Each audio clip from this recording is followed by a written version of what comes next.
하나님 아버지, 우리 성가대가 찬양한 것처럼 주께서 우리에게 가르치신 그 길 따라 주께 가는 믿음의 걸음을 걷고자 우리가 당차게 시작한 2017년, 주님 벌써 2월달이 되어서 주님 앞에 저희들이 참으로 시간을 잘 살고 있는가 우리 자신을 돌아보면서 오늘도 예배 부름 앞에 있습니다.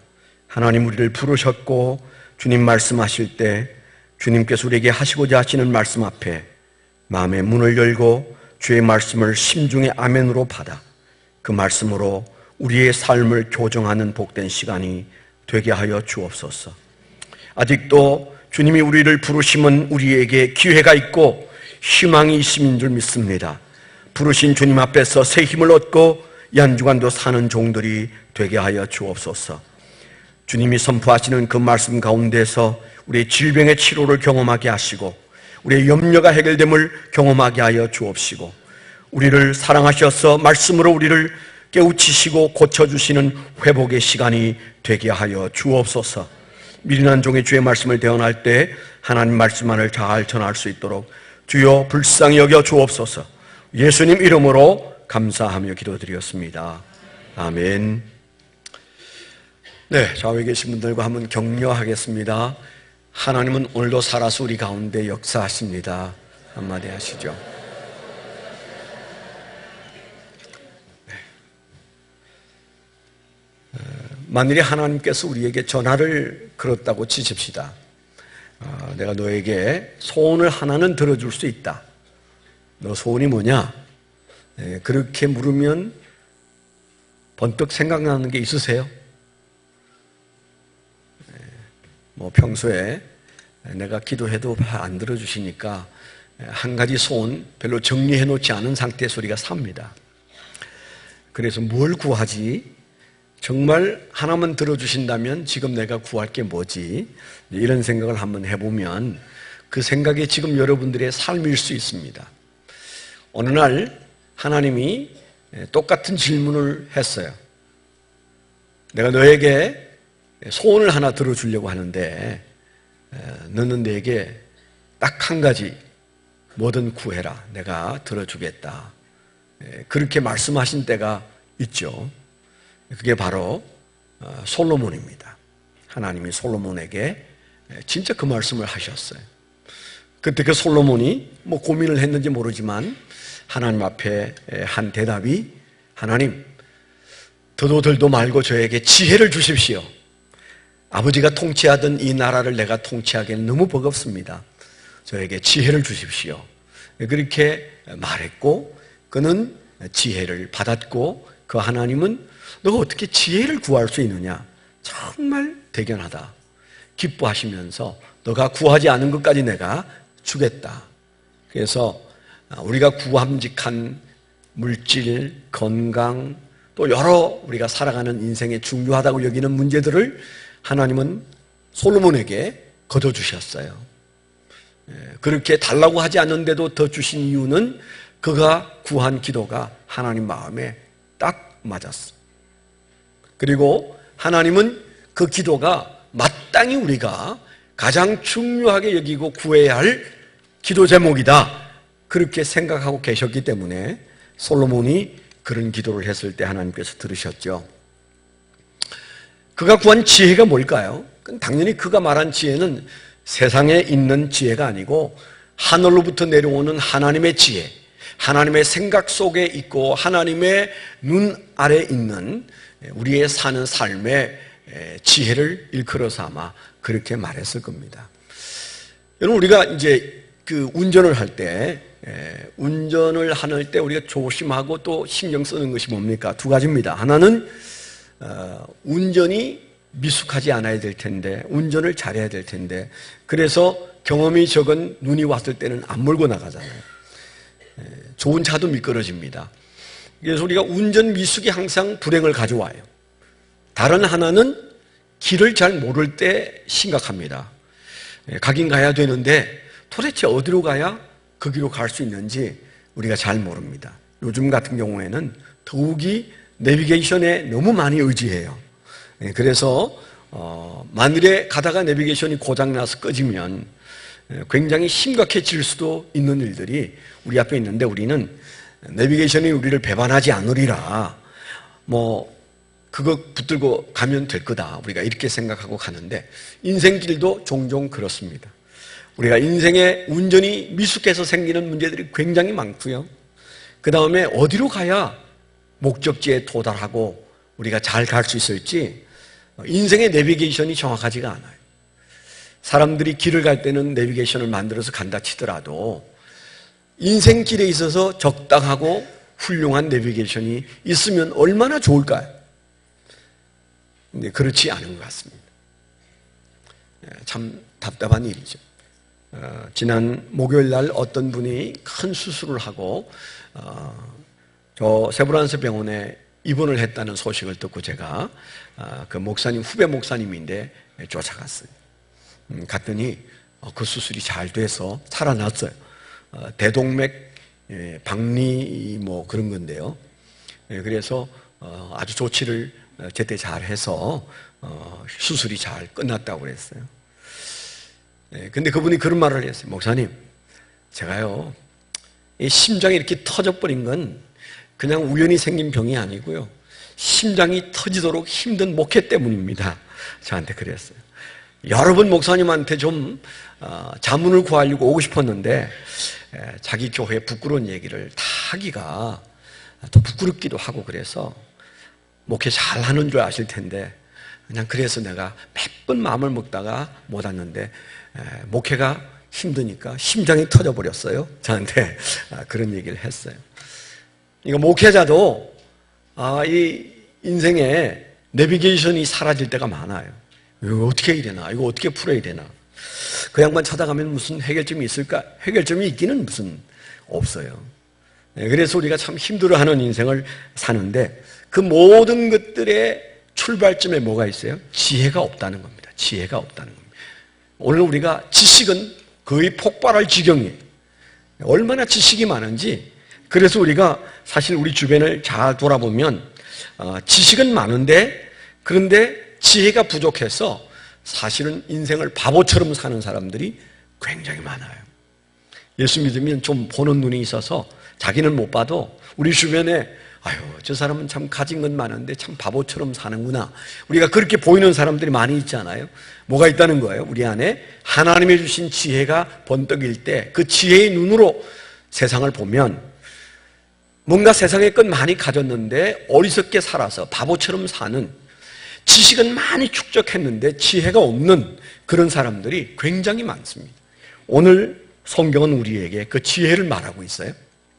올해 시작해서 벌써 이제 2월 둘째 주인데 좀 우리가 지혜롭게 살아야 되지 않겠습니까? 그래서 하나님께서 오늘 우리에게 이 말씀을 주셔서 좀 지혜의 문을 두들겨 보라고 우리에게 이 말씀을 주신 줄 믿습니다. 오늘 말씀을 지혜의 초점을 맞춰서 함께 생각하는 시간을 가질 텐데요. 오늘 말씀에서 우리가 함께 생각해야 되는 지혜에 관한 교훈은, 첫 번째는 이 세상에 우리가 가장 귀한 것이 지혜다라고 하는 말씀을 하고 계신다는 것. 지혜가 제일이다. 우리가 그렇게 생각하고 사는 것 같지만은 사실 그렇게 살지 않아요. 그런데 성경은 뭐라고 말해요? 지혜가 제일이니, 오늘 7절에 지혜가 제일이니 그랬어요. 인생에 약간의 경험이 더 많은 사람이 야, 내가 살아보니까 지혜가 제일이다, 그렇게 말한 말씀이 아니에요. 이 말씀은 사람을 빌어서 하나님이 하신 말씀이에요. 하나님이 인생을 두고 하신 말씀입니다. 살아가는 인생에서 뭐가 제일 중요한지 아냐? 지혜가 제일 중요하다. 그런데 너는 뭘 중요하게 여기고 살고 있냐? 그걸 묻고 계신 거잖아요. 정말 여러분 지혜가 제일 중요하다고 그렇게 생각하면서 살고 계십니까? 그렇지 않아요. 제가 봐도 그렇지 않은데, 저 자신을 봐도 그런 것 같지가 않고, 사람은 자기를 못 본다고 그랬잖아요. 저는 저 자신을 모르니까 그냥 생긴 대로 말합니다. 여러분 사는 모습을 보면 저렇게 사는 거 아닌데 지혜가 없어, 그런 생각이 들 때가 많아요. 요즘은 이제 교인들이 무서워서 그 말도 못 해줍니다.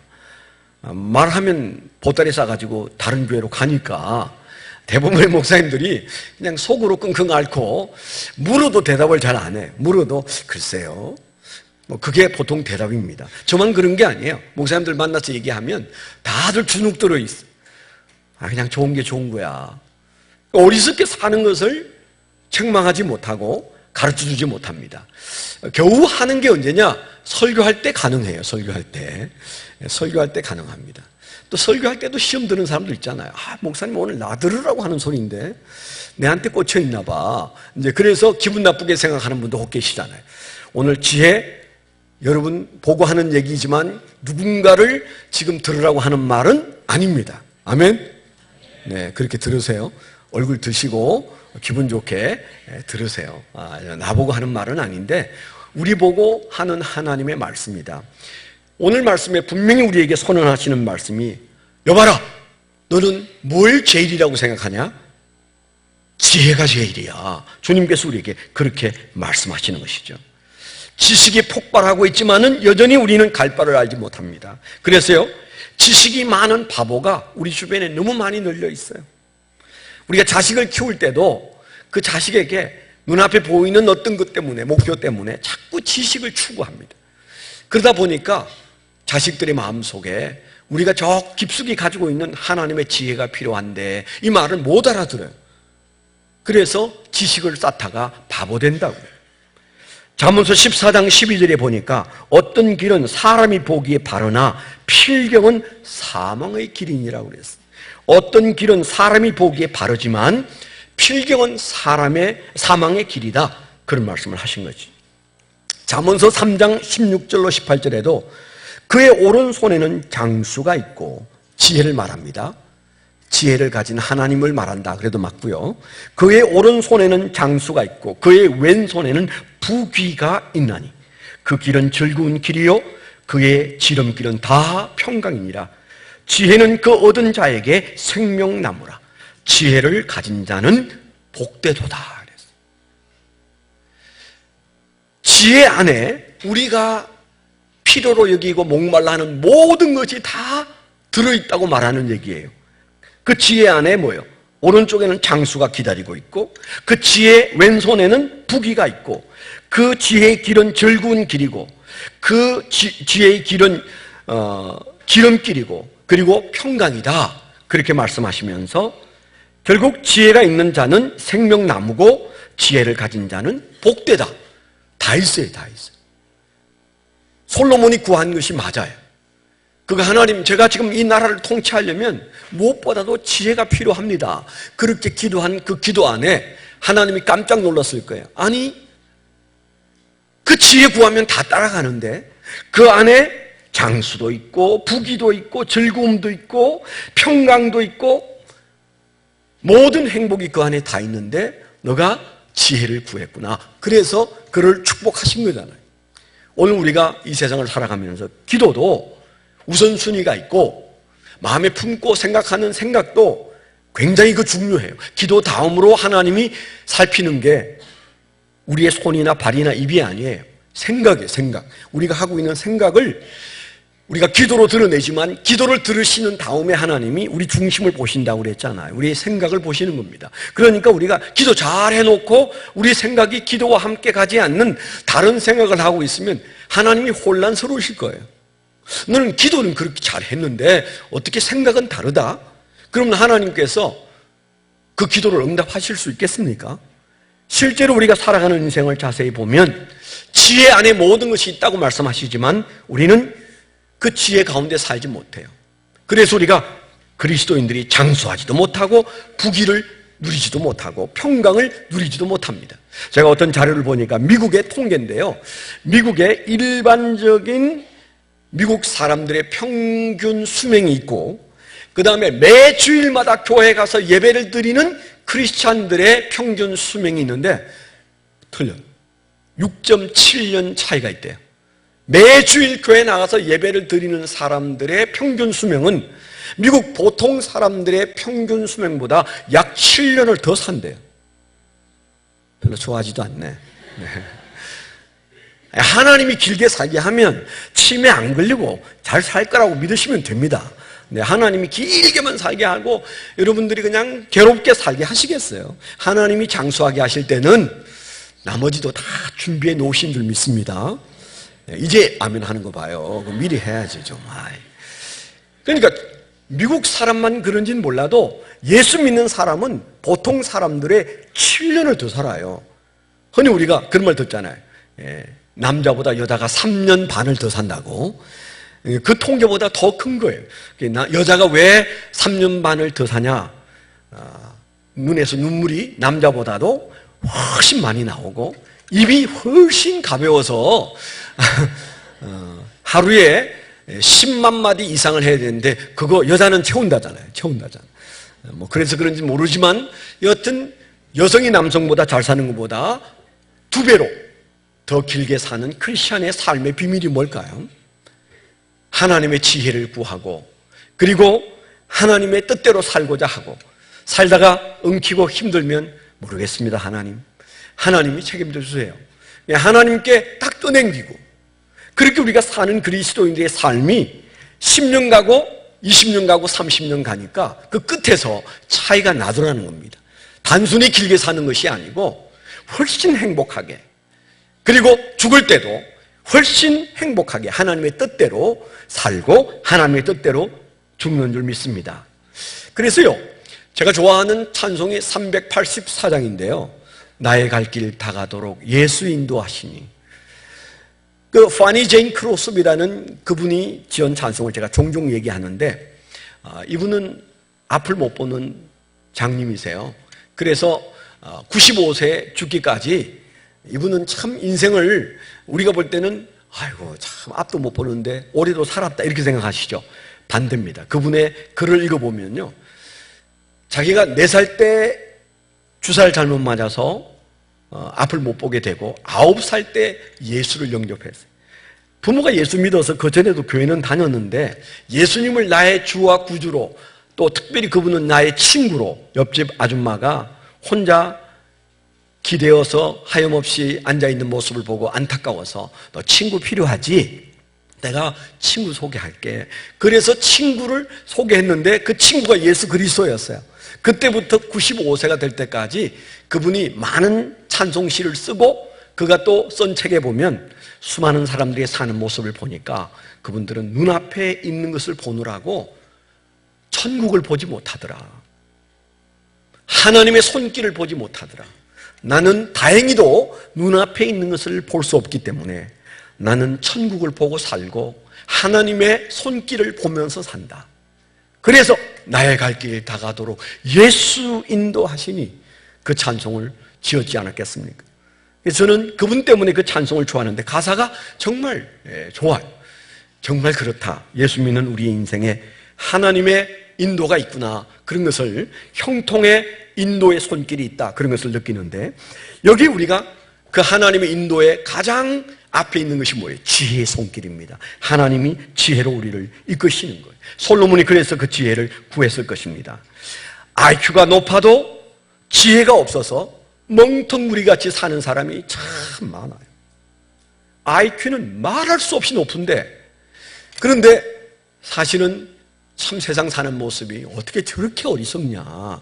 그런 사람들이 텔레비전 뉴스만 켜면 우리보다 공부도 많이 하고 가진 것도 많고 잘생기고 그런 사람들이 줄줄이 감옥으로 역혀가거나 아니면 높은 데서 뛰어내리거나 뭐 이런저런 모습으로 자기 목숨을 끊거나 또 그런 사람들이 어느 날 두려워서 심각한 질병에 걸리거나 그런 사람들을 우리는 수도 없이 많이 봅니다.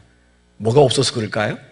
지식이 없어서가 아니고 지혜가 없어서 그러는데 우리가 오늘 말씀에서 지혜가 제일이라는 사실을 평생에 품고 살고 우리의 자녀들도 그 자녀가 좋은 대학을 나오고 좋은 직장을 들어가고 그래서 경제적인 여유를 가지고 있는 것이 행복이 아니고 하나님의 지혜를 붙잡고 사는 사람이 참 행복인 것을 믿어서 그 자녀들이 하나님의 지혜 가운데 있게 되도록 기도하는 삶이 되시기를 축원합니다.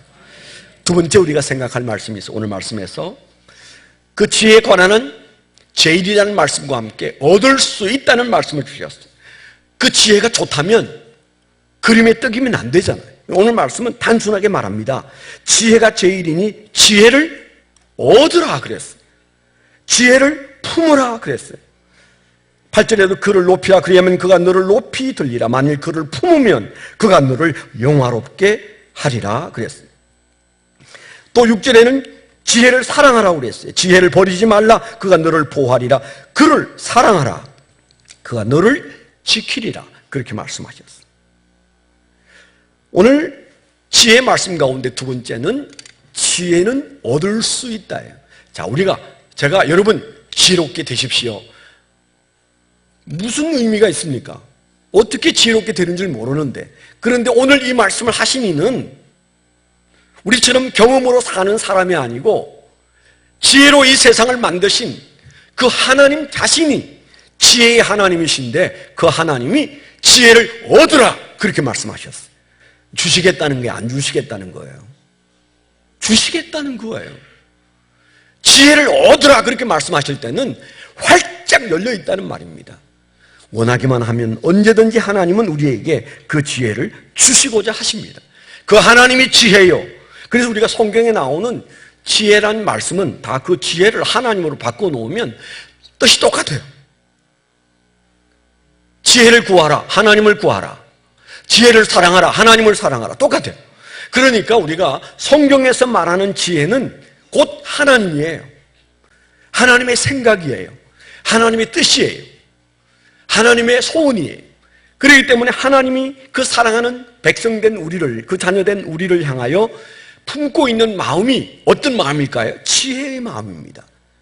저렇게 살면 안 되고 이렇게 살아야 되는데, 하루에도 수십 수백 번 하나님은 우리를 보시고 아들아 그렇게 살면 안 돼. 이렇게 살아야 돼. 그 하나님의 그 마음은 뭐예요? 지혜의 마음입니다. 그게 바로 우리가 찾는 하늘에서부터 내려오는 하나님의 지혜예요. 지혜는 반드시 하나님은 주실 것이고 우리는 그 지혜를 받게 되어 있습니다. 여러분 잘 아시는 대로 야고보서 1장에 보면 너희가 지혜가 부족하냐? 구하라. 반드시 주신다고 말씀하셨어요. 그 지혜를 가지고 어디에 쓸 것인지만 조정하면 된다. 솔로몬도 그 지혜로 시작했지만은 그는 그 지혜를 가지고 그 마음이 엉뚱한 대로 흘러갔기 때문에 나중에 전도서를 쓸 수밖에 없었어요. 잠언서의 대부분은 솔로몬이 썼어요. 시편의 대부분도 다윗이 썼어요. 그런데 지혜를 말하는 잠언서를 대부분 솔로몬이 써놓고 그는 나중에 전도서를 쓸 수밖에 없었어요. 여러분 인생 이렇게 살면 안 됩니다. 하나님 앞에서 지혜롭게 시작했는데 하나님의 주시는 지혜를 가지고 살았는데 어느 순간부터 그는 그 지혜의 주인 되신 하나님을 버리고 그 지혜로 사사롭게 사용하다 보니까 그의 인생이 전도서를 쓸 수밖에 없었어요. 전도서가 뭐예요? 헛되고 헛되며 헛되고 헛되니. 헛되다는 말을 하는 거잖아요. 아니 지혜로 시작해서 헛되면 되겠어요? 다행히 그는 늙음하게 내가 왜 지혜로 살지 못했을까? 내가 왜 인생을 헛되게 살았을까? 그 지혜를 가지고 자기가 일궈놓은 걸 보니까 아무것도 하나님 앞에서 유익한 게 없더라. 그런 말을 하지 않았겠어요? 그래서 그가 전도서를 쓴 것은 참 지혜로운 거예요. 오고 오는 세대에게 내가 다 그 지혜를 가지고 누렸는데 그런데 내가 하나님을 기억하지 않았더니 참 후회스럽다. 인생 헛되더라. 당신들은 그렇게 살지 마시오. 젊은이들이여 그렇게 살지 마시오. 이렇게 기록해 놓은 게 전도서잖아요. 우리에게 주는 교훈이 많아요. 잠언으로 시작한 솔로몬의 인생이 전도서로 끝나고 지혜로 시작한 인생이 헛되다로 끝나는 이유가 어디에 있어요? 그가 하나님으로부터 받은 지혜를 붙들고 그가 살지 못했기 때문인데요. 특별히 우리가 하나님은 우리에게 지혜를 약속하셨어요. 솔로몬에게만 주시고 이제는 다 창고를 털어서 주셨기 때문에 우리에게는 더 주실 게 없는 분이 아니세요. 그 하나님은 솔로몬에게서 실패했기 때문에 정말 하나님의 지혜로 사는 사람을 오히려 보고 싶어 하세요. 나이가 어리든 나이가 많든 하나님 내 남은 생에 아니 오늘은 하나님의 지혜로 살고 싶습니다. 솔로몬에게서 실패한 하나님 저는 솔로몬의 길을 걷지 않겠습니다. 후회가 없는 지혜의 삶을 살 테니까 저에게 지혜 주십시오. 한번 해보세요. 그렇게. 그러면 하나님께서 앞이 보이지 않던 인생을 하나님께서 열어주실 줄 믿습니다. 오늘 말씀에 분명히 지혜를 얻으라, 내가 줄 테니까 지혜를 얻으라, 그렇게 말씀하셨어요. 잠언서 9장 10절에도 여호와를 경외하는 것이 지혜의 근본이요 거룩한 자를 아는 것이 명철이니라 그랬어요. 그럼 우리가 어떻게 그 지혜를 다운로드 받을 수 있겠는가? 하나님이 주시겠다고 우리에게 받으라고 말씀하셨는데 남녀노소를 막론하고 하나님께서 받으라고 말씀하셨으니까 오늘 이 말씀을 듣고 읽은 자들은 하나님이 주시고자 하시는 지혜를 받을 수 있는데, 그러면 무조건 하고 오는가? 거의 무조건 한 수준이지만 최소한의 준비가 필요해요. 하나님의 지혜를 가지고 사는 인생에 우리가 준비할 것이 있다면 도대체 언제 어떻게 하나님의 지혜가 우리에게 다운로드 되는가? 얻으라 말씀하셨는데 주신 하나님 앞에서 언제 우리가 그것을 내 것으로 만들고 취할 수 있겠는가를 여러분 생각해 보셔야 되잖아요. 오늘 아까 읽었던 잠언서 9장 10절에 보니까 여호와를 경외하는 것이 지혜의 근본이라고 그랬어요. 지혜에 접근하는 가장 중요한 방법은 뭐예요? 여호와를 경외하는 것입니다. 그 다음에 그 명철은 어디로부터 온다고 그랬어요? 거룩하신 자를 아는 것이 명철이다. 아까 읽었던 본문 잠언서 4장에서도 지혜를 얻으며 명철을 얻으라 그렇게 말씀하시고 6절에 지혜를 버리지 말라. 그가 너를 보호하리라. 그를 사랑하라. 그가 너를 지키리라 그랬어요. 지혜가 제일인데 우리가 지혜를 붙들고 사는 방법은 하나님을 붙드는 길밖에 없습니다. 하나님을 경외하고 하나님을 아는 행위가 어떤 거예요? 첫째는 예배입니다. 예배. 하나님의 지혜는, 위로부터 오는 지혜는 공부해가지고 오는 거 아니에요. 그 지혜는 하나님으로부터 올 때 하나님이 활짝 열리는 때가 언제일까요? 하나님의 창고가 열리고 하늘 문이 열리고 하나님의 마음이 열리고 하나님께서 보좌에 앉으셔서 우리에게 주목하실 때가 언제일까요? 예배 드릴 때입니다. 아멘? 예배 드릴 때입니다. 아마 여기 계신 분 중에 믿음 있는 사람이라면 이 말에 대해서 부정할 사람이 한 사람도 없어요. 오늘 말씀이 분명히 그래요. 여호와를 경외하는 것이 지혜의 근본이라고 그랬어요. 하나님을 예배드리는 그 시간에, 그 자세에 하나님의 지혜가 임한다고 믿으시면 틀림없습니다. 우리가 언제 하나님 앞에서 하나님의 지혜를 가지고 인생을 후회 없이 회복하고 또 그리고 힘있게 살아갈 수 있겠어요? 예배입니다. 예배. 그래서 우리가 하나님 앞에 드리는 예배가 정말 그 가치 있게 여기고 귀하게 여겨서 예배다운 예배. 하나님은 신령과 진정으로 예배하는 자를 지금도 찾으신다고 그랬어요. 그래서 우리가 찾아갈 필요가 없어요. 우리가 예배하면 하나님이 찾아오십니다. 우리가 진실로 예배 드리고자 하면 하나님을 높여드리는, 하나님을 사모하고 경외하여 그 하나님을 알고자 할 때 우리가 찾아가는 거 아니에요. 우리는 길 몰라요. 우리가 무슨 하나님을 찾아가는 길을 어떻게 알아요? 몰라요. 그냥 하나님 앞에 예배 드리면 하나님이 우리를 찾아오시는 줄 믿습니다. 하나님이 찾아오세요. 또 한 가지 중요한 다운로드 받는, 주신다는 그 지혜가 얻을 수 있는 중요한 자리가 또 하나 있는데 그게 말씀입니다. 말씀. 하나님은 말씀을 통해서 우리에게 지혜를 주세요. 그건 확실합니다. 예배에 하나님이 임하시고 우리가 말씀을 붙잡고 있을 때 그때 그 말씀을 통하여 하나님의 말씀이 깨달아지잖아요.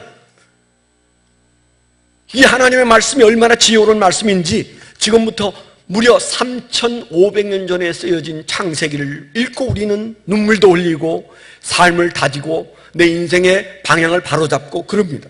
성경이 세상에 우리 주변에 3,500년 전의 것을 붙들고 있는 사람이 어디 있어요? 없어요. 뭐든 최신식을 붙들어야 산다고 생각하는 우리에게 아주 오래된 하나님의 말씀이 우리를 부끄럽게 하고 깨닫게 하고 눈물 나게 합니다. 그 말은 무슨 말이에요? 그 말씀을 통하여 하나님의 지혜가 우리에게 공급되기 때문입니다. 그래서 하나님의 말씀을 벗어나면 우리는 우둔해질 수밖에 없어요. 디모데후서 3장 16절에 보니까 모든 성경은 하나님의 감동으로 된 것으로 교훈과 책망과 바르게 함과 의로 교육하기에 유익하니 그렇게 말씀하셨어요. 하나님의 말씀을 붙잡고 있으면 하나님의 감동으로 된 이 말씀에서 교훈도 나오고 책망도 나오고 또 바르게 함도 일어나고 그리고 교육도 일어난다. 우리가 찾는 모든 것이 그 안에 다 있어요. 하나님이 우리에게 지혜를 공급하시는 지혜의 공급처는 말씀이다. 근데 그 말씀도 그냥 우리가 읽어서 다 지혜롭게 된다면 다들 성경 읽지 않겠습니까? 안 믿는 사람도. 그런데 조건이 딱 하나 있어요. 하나님의 지혜가 그 말씀을 타고 오되 그 말씀을 조명해 주시는 성령님을 의지하여야 합니다. 성경은 성령께서 우리에게 그것을 주셨는데 하나님 곧 성령님이 감동하심으로 기록하신 기록의 원저다가 우리가 읽을 때 그 말씀을 조명해서 확장시켜서 요즘 우리가 영화관에 가는 이유는 핸드폰으로도 영화 보실 수 있으세요. 그런데 우리가 돈을 많이 내고 일부러 시간을 내서 영화관에 가는 이유는 핸드폰에 나오는 화면에 몇백 배 된 큰 화면이 우리 앞에 딱 버티고 있고 너무도 섬세하게 그 그림이 등장하면서 소리는 또 얼마나 좋아요. 그러니까 영화관에 가본 사람은 핸드폰에 영화를 볼 수가 없어요. 텔레비전으로 보는 것으로 만족할 수가 없어요.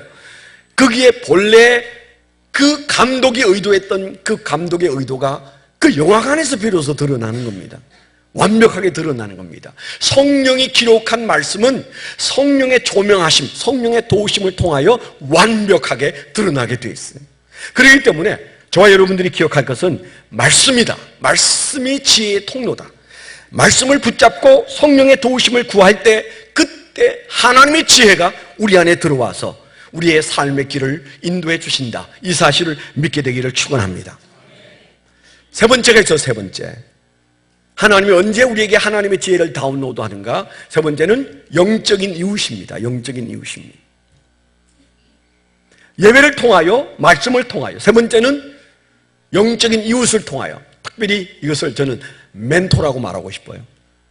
영적인 리드를 해줄 수 있는 멘토가 주변에 여럿 있으면 여러분의 영적인 삶에 대해서 아픈 소리도 해줄 수 있고 바른 얘기도 해줄 수 있는 그런 좋은 영적인 사람들이 주변에 있으면 하나님은 그들을 통해서 말씀하세요.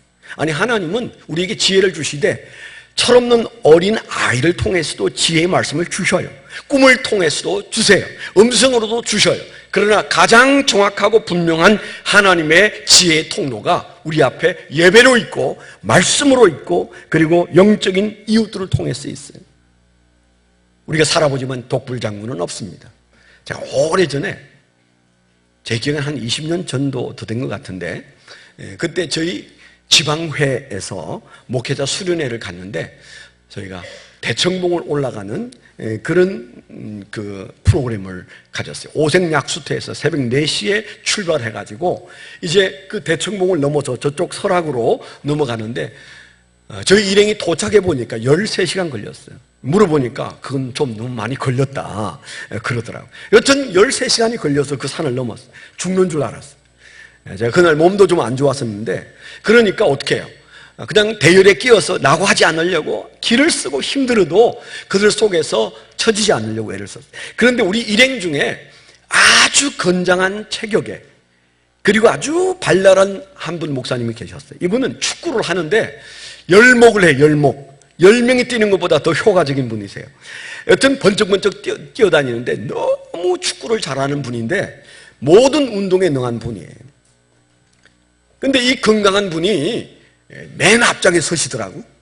그래가지고 막 올라가는데 누가 그 사람을 따라갈 수 있겠어요?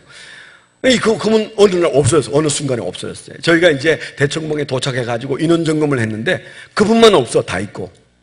먼저 갔다. 그분은 벌써 내려가서 발 닦고 있을지 몰라. 우리가 그렇게 말하면서 이제 때를 지어서 이렇게 내려갔거든요. 그런 날 좀 시간이 걸렸습니다. 차가 딱 대기하고 있어서 버스에 딱 올라탔는데 세보니까 한 사람이 없어요. 누가 없을까요? 가장 잘 걷고 잘 뛰고 발랄하고 건강한 제일 먼저 간 그 사람이 안 나타났어. 그거 어떻게 두고 갈 수가 없잖아요. 벌써 어두워지기 시작하는데. 저희가 이제 몇 사람은 저 위로 올라갈 수 있을 때까지 올라가고, 우리는 그 춥고 배고픈데 버스 안에서 기다리고 있었어요. 3시간 기다렸어요. 야, 이게 무슨 일이냐. 그때는 무슨 산악구조대 뭐 이런 거 모를 때예요. 그러니까 내려오기만을 기다리고 가능한 한 올라갈 수 있는 데까지 몇 사람이 올라가서 이름 부르고 그랬는데 3시간 만에 그 사람을 데리고 왔어.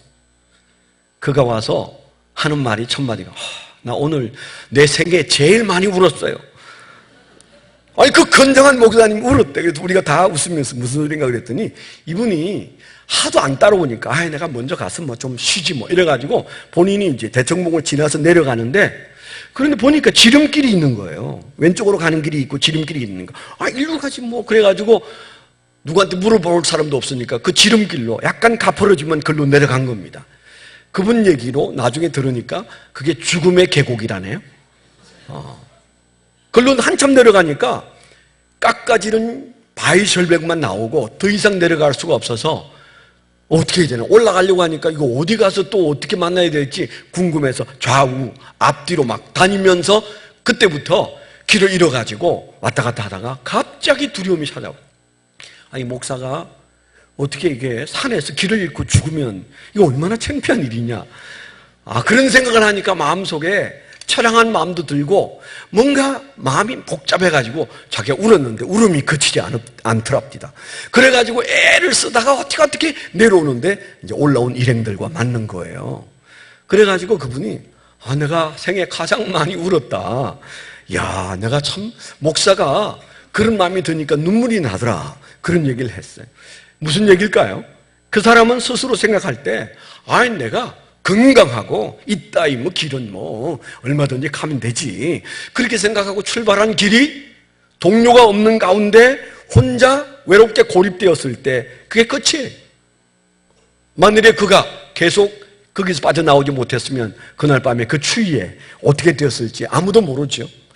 우리가 살아가는 인생에서 하나님의 지혜로 살아야 하는, 한 번도 가보지 않은 길을 저와 여러분들이 갈 때, 그때 우리는 하나님의 지혜를 가지고 살아야 되는데, 그게 제일인데, 그 하나님의 지혜는 반드시 하나님으로부터 오는데, 하나님을 예배할 때 다운로드 되고, 말씀을 통하여 다운로드 되고, 그리고 내 사랑하는, 나를 사랑하고 나를 알고, 그리고 영적인 가이드라인을 제시할 수 있는 멘토가 있음으로 하여 우리는 지혜의 삶을 내 것으로 만들게 될 줄 믿습니다.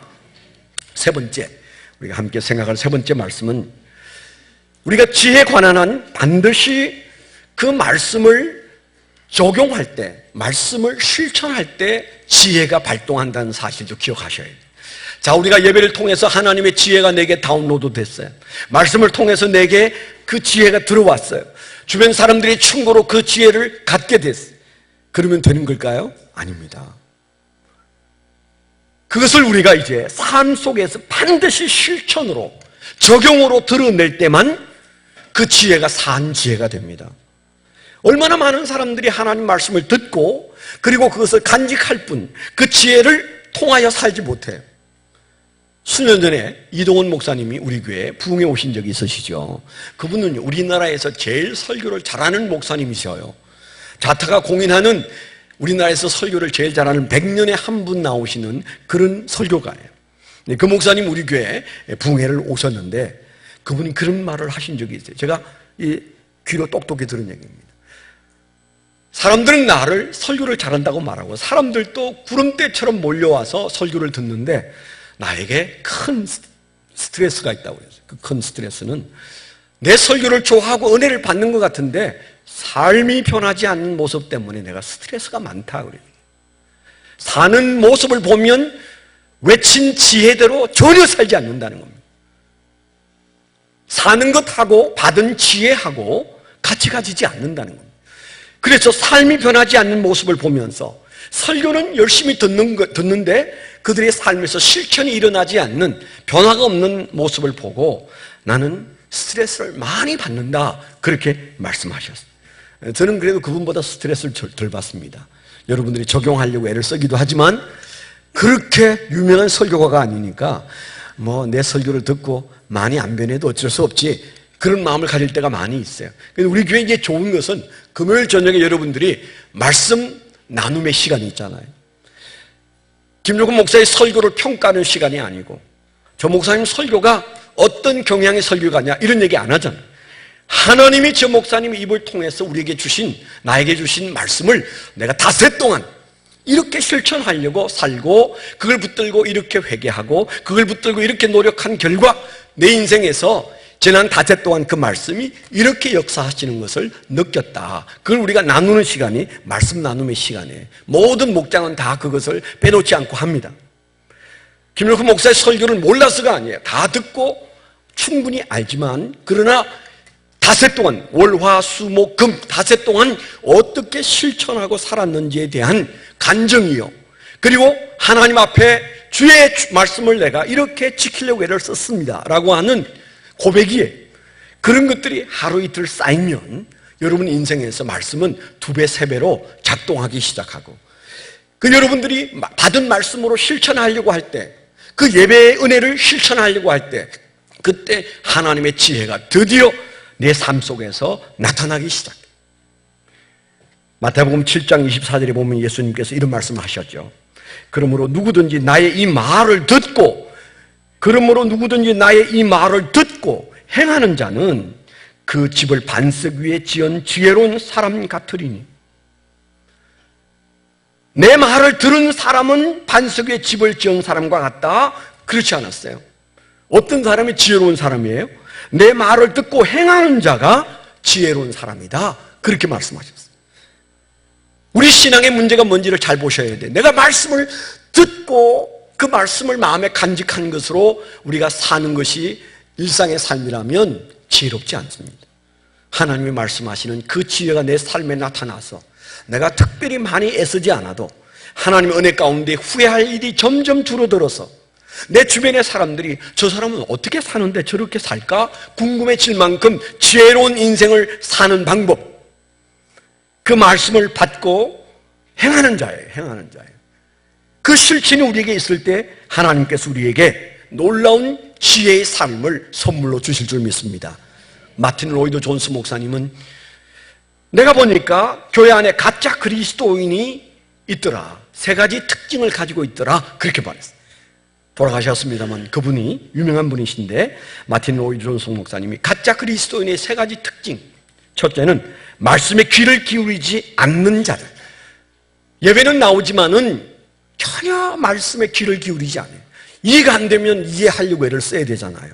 목사는 이해시키려고 애쓰고 있죠. 그런 것 같지 않습니까? 이해하게 해달라고 수없이 기도하고 또 이 서서는 이해시키려고 하다 보니까 설교가 내용도 없이 길어지고 애쓰고 있습니다. 그럼 여러분 뭐 해야 돼요?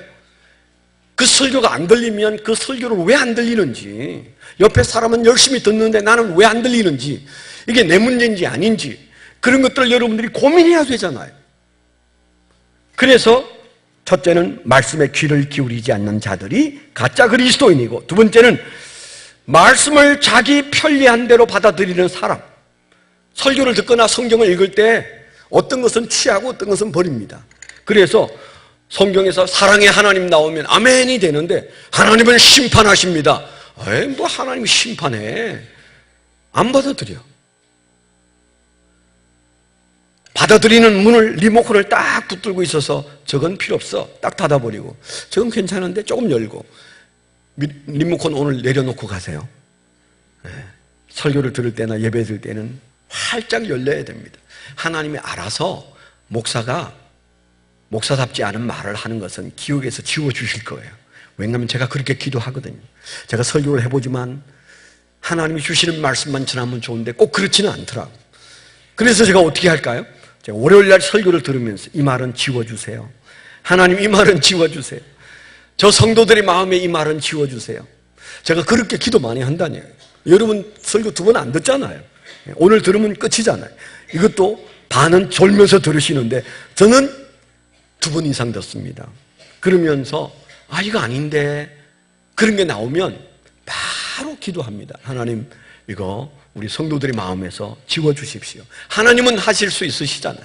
하나님 이거 지워주세요. 그렇게 말하는데 편리한 대로 받아들이면 안 됩니다. 세 번째는 말씀을 듣고도 인격과 생활에 도무지 변화가 없는 겁니다.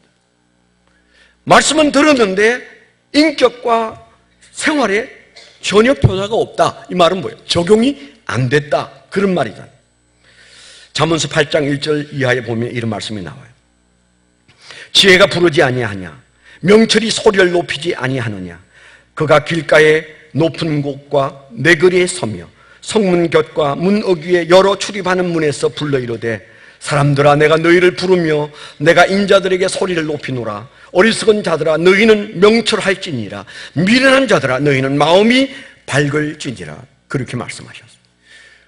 이번 한 주간 동안 여러분 올 한 해를 살아가는 최고의 하나님의 주시는 지혜는 우리가 하나님의 지혜를 가지고 사는 것입니다. 그 안에 모든 것이 들어있다. 그래서 지혜가 제일이요, 지혜는 하나님이 이미 주셨으므로 받으면 되는 것이요, 그리고 우리가 그 지혜를 우리가 실천하고자 할 때 하나님이 우리 삶 속에서 역사하여 주실 것을 믿는 믿음이 충만해지시기를 축원합니다. 기도하겠습니다. 하나님 아버지 감사합니다. 오늘 주님께서 우리에게 은혜를 베풀어 주셔서 주여 저희가 참 지혜롭게 사는 삶을 두고 우리는 다른 것을 구하다가 얻지도 못하고 길도 잃고 염려 속에 헤맬 때가 너무 많았습니다. 주여 하늘의 하나님의 지혜가 우리 안에 가득하여 남은 생에는 후회 없이 사는 종들이 되게 하여 주시옵소서. 예수 그리스도의 이름으로 감사하며 기도드렸습니다. 아멘.